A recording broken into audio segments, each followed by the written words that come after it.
What's going on, guys? Joshua Trax RC, and in today's video we're going to be rebuilding the front end of the Kraton 6S EXB. I'll put a link to the first part of this video series right up here where we rebuilt the rear end of this truck. You can see right here it's all nice and clean. In this video we're going to be doing the same process but with the front end. So I'm not going to really explain what I'm going to be doing in this episode. It's mainly just going to be me doing it because I kind of explained the whole rebuild process in the last video. So with all that being said, let's go ahead and tear apart this front end.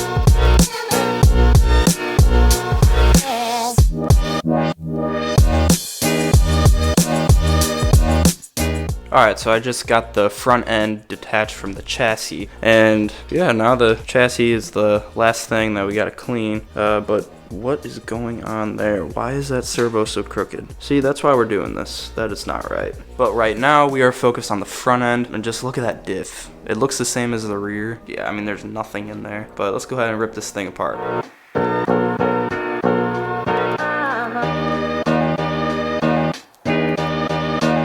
Alright guys, so everything is torn down besides the suspension in the front because I want to be sure to remember the orientation of everything. So I'm going to wait to do that until I'm ready to clean everything, and I'm going to do one at a time so then I can mirror the other side so I get everything correct. But a couple things that I noticed about the front when I was taking it apart. The first thing I noticed is, I actually noticed it on the rear too, but I just forgot to say anything about it. The previous owner, they put a shim on this side of the bearing. I don't know why, because it got all destroyed the way he did it. I think they tried to shim the diffs, but they did it incorrectly because it's supposed to go on the other side of the bearing. So it ended up working its way out of the case and then just got destroyed by debris and stuff. So this brace is definitely a little bit bent. You can kind of see it. It's filthy too, so I'm definitely gonna have to bend that flat a little bit, but it's really not that bad. So yeah, we're just gonna work on the diff I think right now, and then we're gonna clean up all this stuff.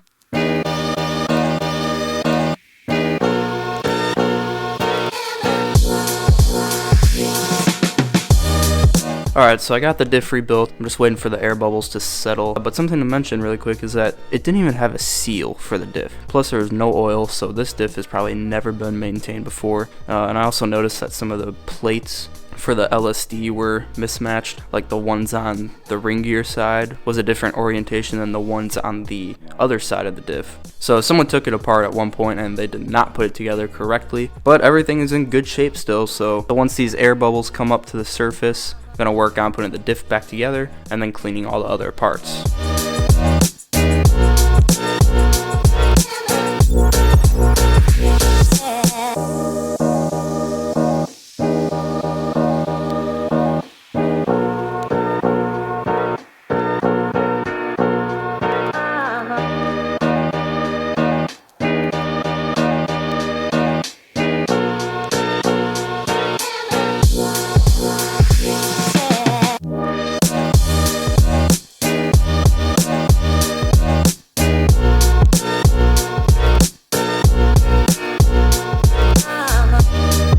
So while I'm waiting for this stuff to dry a little bit, let the WD-40 settle, I want to bend back some of these aluminum parts that I noticed that are bent. This one right here is bent a little bit, as you can see, and then I think this one as well has a little bit of a bend to it. This one's a little bit harder to tell, but you kind of see it's a little bit crooked, and I just want to bend these as straight as possible. And to do that, I got these two pieces of wood. I'm going to basically do this, smash it together, and then just beat it with the hammer. So hopefully that works. Alright, I just got done doing that. It did not do anything to this one, I think. It looks the same.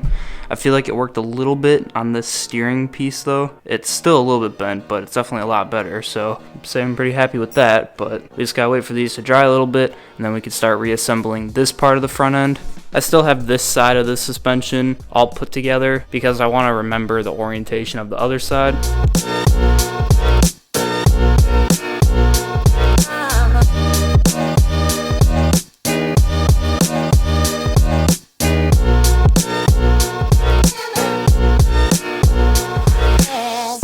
Alright, so I got the front as put together as I'm going to get it without cleaning this side of the suspension. So now that all this is put together and I can see how everything is supposed to be laid out, now I'm going to work on tearing this side apart and then we can put it all back together.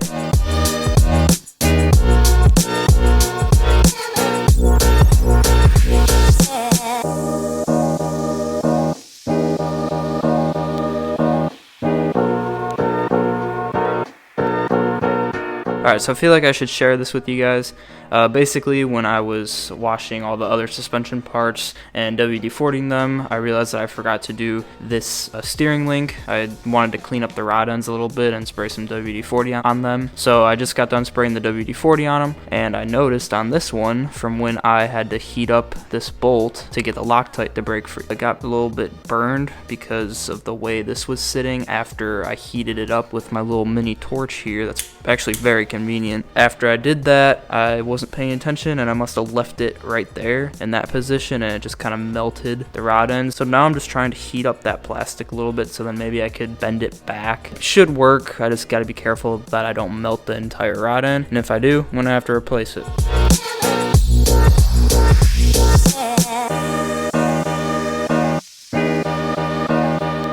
I forgot to do the shock too, and I just noticed that it's bent, the shock shaft. So, I mean, it still works, so I think I'm just gonna leave it for right now, but it's not leaking, which is good.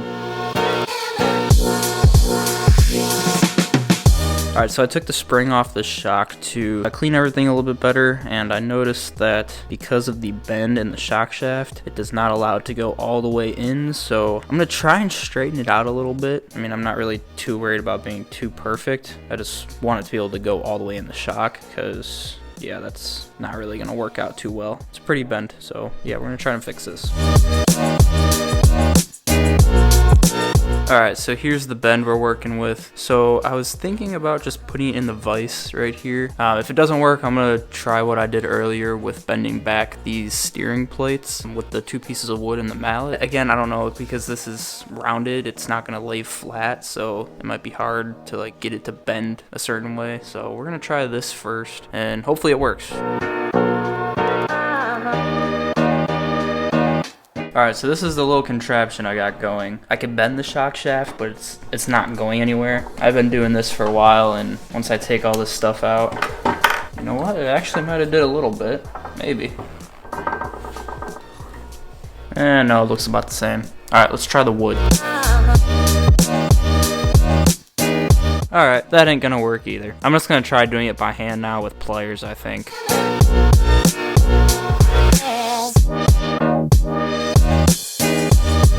Alright, well, I just tried using my little torch to try to heat up the center, and that didn't work either. I tried bending it by hand, and it's not literally budging at all. So, I think it's finally time that I'm just gonna have to order a brand new one, because I'm done fighting this thing. It's not gonna bend by human force, at least. So that just means that this project is gonna be delayed a little bit. But for you guys, it's gonna be a few seconds.